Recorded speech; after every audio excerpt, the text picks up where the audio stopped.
एक बार आप सभी लोगों को फिर से नमस्कार। और मैं हूं वंदना भारती। आप देख रहे हैं कमोडिटी इनसाइट्स विद वंदना भारती। अभी सीरीज की ही तरह चल रहा है कि इस हफ्ते यहाँ पे फेड का क्या डिसीजन होने वाला है, कमोडिटीज में क्या इम्पैक्ट आने वाला है, गोल्ड सिल्वर के प्राइसेस पे, अदर कमोडिटीज के प्राइसेस पे। लेकिन ये हफ्ता इतना आसान नहीं है, ये समय भी इतना आसान नहीं है। जहां आप देख रहे हैं कि सेंट्रल बैंक्स का यहाँ पे एक इवेंट रिस्क यहाँ पे है, लेकिन साथ में आप देख रहे हैं कि जियोपॉलिटिकल टेंशन से कल आपने देखा है कि हिजबुल्लाह पे अटैक हुआ है, और इसकी वजह से हम लोगों ने कल क्रूड ऑयल प्राइसेस में हायर साइड आता हुआ देखा है। साथ में आप देख रहे हैं कि एक जगह हरिकेन आ रहा है तो हरिकेन से प्राइसेस पे इम्पैक्ट आ रहा है, दूसरी जगह मिडिल ईस्ट में टेंशन है, अटैक होता है, उसका इम्पैक्ट आता है। अब यहाँ पे फेड की मीट है। तो इन सारे इतनी वॉलाटाइल ट्रिगर्स के बीच में आपको ट्रेड कैसे करना है, इसके लिए तो सबसे बड़ी बात है कि बड़े डिसिप्लिन ट्रेडिंग के यहाँ पे आपसे मतलब रिक्वेस्ट रहेगी कि बड़े डिसिप्लिन तरीके से आपको ट्रेड करना होगा। और यहाँ पे आपको आज के दिन में मेरी कहीं से ये सलाह नहीं रहेगी कि जैसे मैं कुछ पोजिशनल कॉल देती हूँ, आज के दिन में मेरी ये सलाह नहीं रहेगी कि आप यहाँ पे पोजिशनल कॉल को कैरी फॉरवर्ड करें। और कुछ यहाँ पे जो चीजें हैं निष्कर्ष बोलिए ये वो निकल के आ रहा है कि हम यहाँ पे बातें तो कर रहे हैं, यहाँ पे काफी दिनों से हम बात कर रहे हैं कि पहले पॉसिबिलिटी थी कि यहाँ पे 25 बेसिस पॉइंट का रेट कट होगा, लेकिन अब यहाँ पे 70% से भी ज्यादा चांसेस है 50 बेसिस पॉइंट का होगा। कल के इसमें मैंने आपको बताया था कि सिर्फ 3-4 बार ही यहाँ पे 50 बेसिस पॉइंट कट हुआ है। एक बार ही हुआ था डॉट कॉम बबल 2001 में, फिर 2007-8 में हुआ था जब हमारा फाइनेंशियल क्राइसिस आया था यूएस का, और 2020 में हुआ था जब कोविड हुआ। तो उसके अलावा 50 बेसिस पॉइंट का कट नहीं हुआ है। और ईसीबी ने अभी जो रेट कट किया है it was a jumbo rate cut. तो उसके बाद एक प्रेशर आता है दूसरे सेंट्रल बैंक से भी कि हमें इस तरीके का रेट कट करना चाहिए। लेकिन मुझे नहीं लग रहा है कि पॉवल साहब यहाँ पे 50 बेसिस पॉइंट का रेट कट करेंगे। अगर कट करेंगे तो वहां पे आपको गोल्ड में एक इजाफा देखने को मिलेगा। और साथ में आपको यहाँ पे अगर मुझे लग रहा है कि इस बार ये करेंगे भी तो 25-25 तीन रेट कट कर सकते हैं 2024 में यहाँ पे। और गोल्ड में देखेंगे कि गोल्ड ने, अगर मैं यहाँ पे आपसे शेयर करूं, गोल्ड अब बहुत ज्यादा मूव नहीं दिखा रहा है, बिल्कुल संभल के रहने की बात है यहाँ पे। और आप देखेंगे कि इवेंट रिस्क मैंने आपको यहाँ पे बता दिया कि एफएमसी का इकोनॉमिक प्रोजेक्शंस है, एफएमसी स्टेटमेंट है। 11:30 के करीब आपको यहाँ पे डिसीजन आना है, जिसमें कि 25 बेसिस पॉइंट कट का ही यहाँ पे की बात यहाँ पे हो रही है। और जनरली देखें तो ये 25 बेसिस पॉइंट से ही ये कट करते हैं।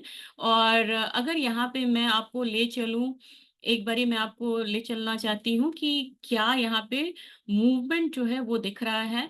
तो इक्विटीज वगैरह में भी आज एक फॉल आ रही है, क्योंकि वहां पे भी एक नर्वसनेस है मार्केट में।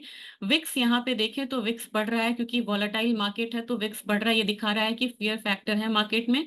साथ में देखें तो यहाँ पे डाउजन्स में भी एक फॉल आ रहा है। और रही बात इकोनॉमिक इंडिकेटर्स में, मैं यहाँ पे आपको दिखाना चाह रही थी कि किस तरीके से इंटरेस्ट रेट यहाँ पे कट हुआ है और बढ़ा है। ये आप देख सकते हैं। यहाँ पे 50 से इन्होंने बढ़ाया तो 50 बेसिस पॉइंट बढ़ाया, फिर इस तरीके से बढ़ते बढ़ते और काफी दिनों से यहाँ पे जो इंटरेस्ट रेट है वो यहाँ पे स्टेबल होके ट्रेड हो रहा है, बहुत हायर साइड है। अब यहाँ पे एक डाउनफॉल देखने को मिलेगा, आप ये चार्ट पे इन्वेस्टिंग पे देख सकते हैं, जिसमें आपके डिफरेंट टाइम पीरियड्स भी आपको देखने के लिए मिलेगा। तो ये आपको जनवरी 20 से दिखा रहा है कि जनवरी 20 से पहले जो इंटरेस्ट रेट था वो 2% था। फिर कोविड में इन्होंने बिल्कुल कम किया, 0.25 किया, और वहां से इन्होंने बढ़ाना शुरू किया था। और काफी दिनों से ये स्टेबल है, और अब यहाँ से एक कट जो है वो बनना शुरू होगा। तो देखते हैं 50 बेसिस पॉइंट होता है या किस तरीके से कट करते हैं। आते हैं यहाँ पे डॉलर इंडेक्स से, डॉलर इंडेक्स किस तरीके का रिएक्शन दे रहा है। डॉलर इंडेक्स यहाँ पे फिर से डाउन साइड जा रहा है, जो कि कमोडिटी को एक अप पुश पुल बैक यहाँ पे दे सकता है, एक स्ट्रेंथ दे सकता है। लेकिन ट्रेजरी में एक अपसाइड जो है वो देखने को मिल रहा है। तो मार्केट में सेंटिमेंट्स यहाँ पे मिक्स है। और गोल्ड की बात की जाए तो गोल्ड में यहाँ पे फिलहाल में बहुत बड़ा कोई बाइंग यहाँ पे नहीं देना प्रेफर करूंगी। हालांकि कल जिस तरीके से हिजबुल्लाह पे हमला हुआ है, मिडिल ईस्ट टेंशन बढ़ा है, उसकी वजह से हम लोग देख रहे थे कि गोल्ड प्राइसेस थोड़ा सा यहाँ पे स्टेबल होने की कोशिश कर रहा था। लेकिन यहाँ पे प्राइसेस जो है अब यहाँ पे स्टक हो गया है। ये एक करेक्शन की तरफ इशारा कर रहा है, और लग रहा है कि गोल्ड में एक करेक्शन हो सकता है। और इस हफ्ते की अगर बात की जाए, हफ्ते की शुरुआत यहाँ पे हुई थी और ये हमारा मंडे है, ट्यूसडे है और ये वेंसडे है। तो 3 दिन में हम लोगों ने देखा है कि पहले तो मंडे इसने एक न्यू हाई लगाया था और ये हाई लगाया था 2617 का, लेकिन हाई लगाने के बाद ये स्टेबल ना होके ये नीचे की तरफ आ रहा है। तो मेरे ख्याल से कल का लो अगर तोड़ता है, कल का लो मैं आपको बता ही देती हूँ, ये है 2587 का। तो फिर हो सकता है कि हम पहला टारगेट यहाँ पे डाउन साइड का आता हुआ देखें 2584 का, और नीचे की तरफ ये आ सकता है एक बारी 2580 की तरफ, 77 की तरफ। तो आज के दिन हम बहुत बड़ा ध्यान लेके नहीं चलेंगे कि यहाँ पे कोई बहुत बड़ा अपसाइड आएगा। अगर 50 बेसिस पॉइंट की बात होती है तो ही जाके हम ये हाई तोड़ता हुआ देखेंगे, जो कि आपको 2609 का है या 2610 मान के चलिए, इतने का हाई है। तो अपसाइड हमारा यहाँ पे केप्ट है 2610 तक का, और नीचे में हमारा जो डाउनसाइड पोटेंशियल जो मुझे ज्यादा दिख रहा है वो यहाँ पे 2584 से लेके 2580 तक मुझे लग रहा है कि प्राइसेस नीचे की तरफ यहाँ पे आ सकता है। सिल्वर में भी आप देखेंगे कि यहाँ पे की क्लैरिटी ज्यादा डाउनसाइड का है, और सिल्वर में भी मुझे लग रहा है कि प्राइसेस 30.5 तक एक बारी यहाँ पे आने की कोशिश करेगा। 30.5 से लेके 30.23 तक ये थोड़ा सा शार्प फॉल हो जाएगा, तो थोड़ा मॉडरेट लेके यहाँ पे चलेंगे। हमारे यहाँ अगर गोल्ड की बात की जाए, अपने बाजार की बात की जाए, तो मैंने आपको पहले भी कहा था कि कल भी कहा था कि गोल्ड में एक माहौल बन रहा है यहाँ पे करेक्शन का, और ये वाला लेवल जो है वो आप आता हुआ देख सकते हैं, और ये है 72,850 का। और मैंने कल ही आपको बोला था कि इस लेवल तक गोल्ड आ सकता है। तो अर्ली इंडिकेशंस मैं देना चाहती हूँ ताकि आप पोजीशन में ट्रैप नहीं हो। यहाँ पे आपको 72,850, ये कल का खिंचा हुआ लाइन है, यहाँ तक प्राइसेस नीचे की तरफ आते हैं, आ सकता है आज के दिन। और बायस जो है फिलहाल फिलहाल अभी डाउनसाइड का है। अगर 3-4 बजे तक भी ये टारगेट आ जाता है तो यहाँ पे आप प्रॉफिट बुक कर लीजिए।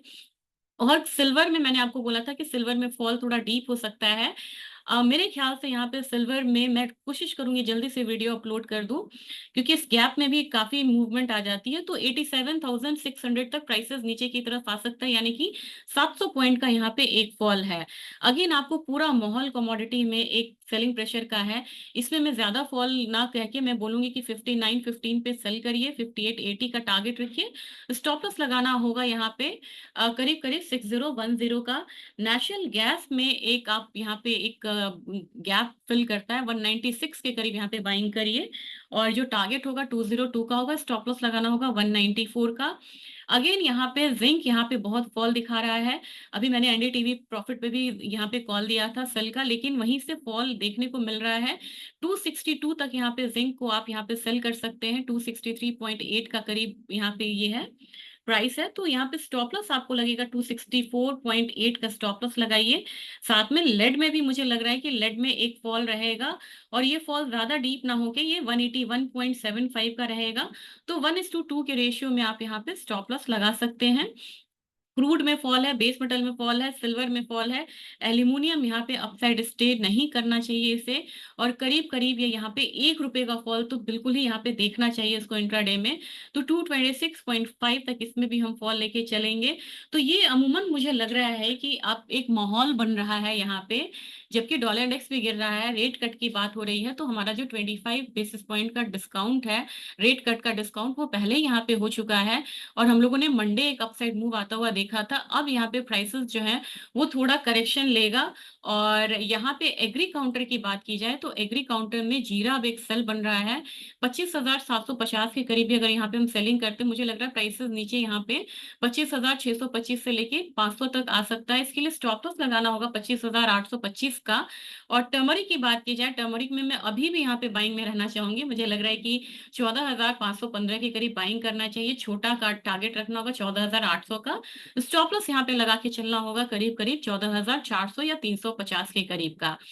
धनिया काफी ज्यादा हायर साइड दिखा के कल एक डाउन साइड लिया है, तो हमें इसका रिस्पेक्ट देना होगा कि ऊपर साइड से एक प्रॉफिट बुकिंग आ रही है।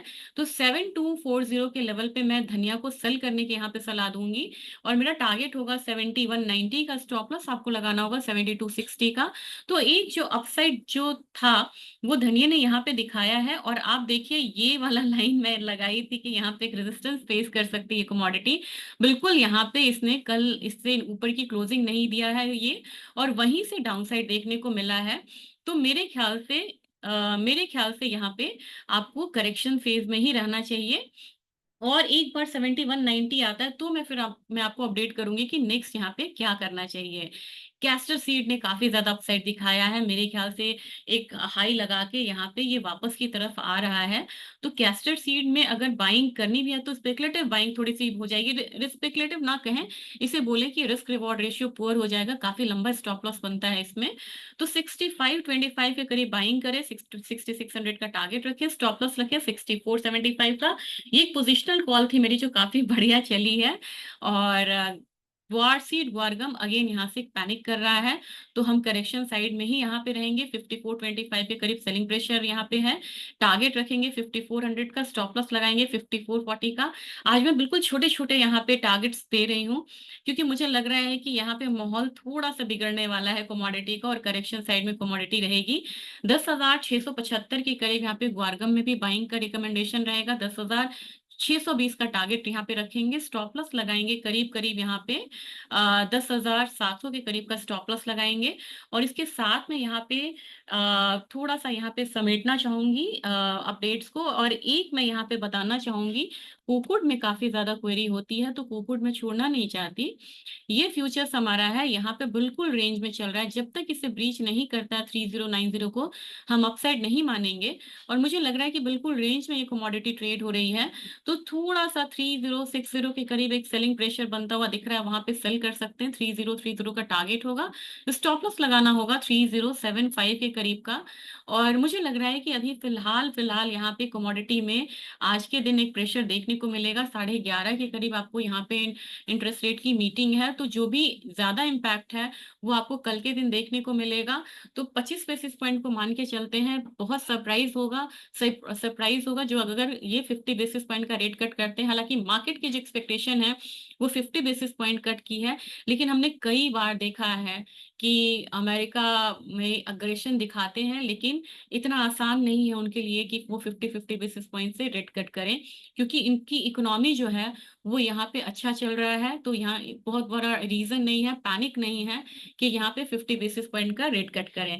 तो मिलते हैं कल। और कल मैं, अगर मुझे लगा कि इवनिंग में बहुत ज्यादा मूव आ रही है, तो कल मैं, आज मैं शाम में भी अपडेट दे दूंगी, नहीं तो मैं कल सुबह आपसे अपडेट कर लेती हूँ, देती हूँ आपको कि किस तरीके का यहाँ पे मीटिंग हुई, क्या बात हुई, और किस तरीके का फर्दर इम्पैक्ट जो है वो कमोडिटी पे आ सकता है। तो आज संभल के ट्रेडिंग करिएगा, ध्यान से ट्रेडिंग करिएगा, कोशिश करिए कि एग्री कमोडिटीज में ट्रेडिंग करें, या फिर आप बेस मेटल में ट्रेडिंग करिए जहां पे की थोड़ी सी क्लैरिटी है, और सिल्वर में क्लैरिटी है कि वहां पे एक डाउनफॉल रहेगा। तो संभल के ट्रेडिंग करिए, और वीडियो को शेयर सब्सक्राइब जरूर करिए, और इसे ज्यादा से ज्यादा शेयर करिए ताकि इसकी रीच जो है वो बढ़े। थैंक यू, नमस्कार।